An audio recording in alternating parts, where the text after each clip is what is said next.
పవన్ కళ్యాణ్ గారు. ఇది చేస్తున్నాను అని అంటే ఆయన మనసులోనే ఉంటుందండి, ఏం చేయాలో ఏం చేయకూడదు ఏంటి అనేది. ఓకే, ఎవరికి చెప్పవలసిన అవసరం లేదు. ఇది చేస్తాను, కొడతానంటే కొట్టేస్తాడు అంతే. ఓకే. అండ్ ఇప్పుడు మీరు ఆల్రెడీ కాటం రైడ్ చేశారు, ఓకే, ఇంకా చాలామంది హీరోస్తో వర్క్ చేశారు. బట్ కళ్యాణ్ గారితో వర్క్ చేయడం ఎలా ఉంది? ఆయన సెట్స్లో అంటే ఫస్ట్ ఆయనతో వర్క్ చేయడం ఎలా ఉంది చెప్పండి. ఇంకా చాలా చాలా ప్రశ్నలు ఉన్నాయి ఆయన గురించి. పవన్ కళ్యాణ్ గారితో వర్క్ చేయడం అంటే మామూలుగా అప్పుడు మీరు ఎలా మాడుతున్నారు అలాగే ఆయన నేను ఆయన చూసి ఆయన నడిచి వస్తుంటే ఈయన జనసేన అధ్యక్షుడు, కొన్ని లక్షల మంది జనం రిసీవింగ్. మొన్న ఆర్వార్డ్ వెళ్తే అసలు ఒక తెలుగువాడికి దక్కిన అరుదైన అవకాశం ఇది. అవునండి. అసలు ఇంతవరకు ఒక తెలుగు, ఇప్పుడు రామారావు గారు తెలుగు జాతి ఇది మొత్తం భారతదేశంలో ప్రపంచవ్యాప్తంగా తెలుగువాడు అనేది చాటి చెప్పాడండి. అవునండి. తెలుగు అంతకుముందు మనం మద్రాసి అనేవాళ్ళు. అవును. నందమూరి తారక రామారావు గారు వచ్చాక తెలుగు అనే వచ్చింది.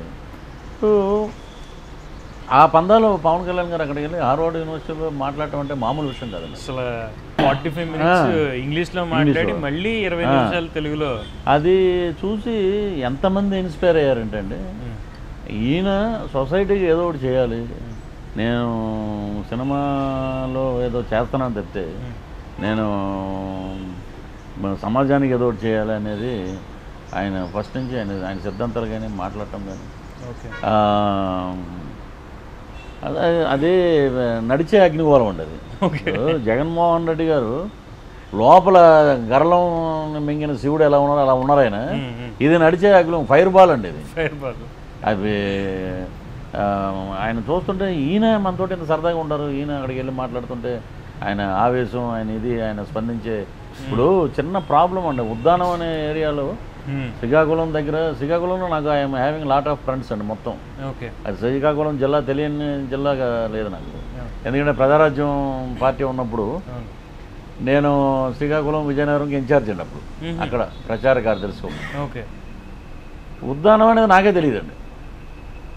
మా అక్కడ ఉన్న రీసెర్చ్ స్కాలర్ శ్రీకాకుళంలో ఉద్దానం అంటే ఎక్కడ బావని వాళ్ళ ఊర్లో వాళ్ళకే తెలియదు. అప్పుడు ఉన్న అచ్చెన్నాయుడు, అక్కడ ఉన్న మినిస్టర్సు, ఎంపీ ఎర్రనాయుడు గారు, ఇప్పుడు కీర్తి ఆయన చనిపోయారు, వాళ్ళ అబ్బాయి ఉన్నాడు.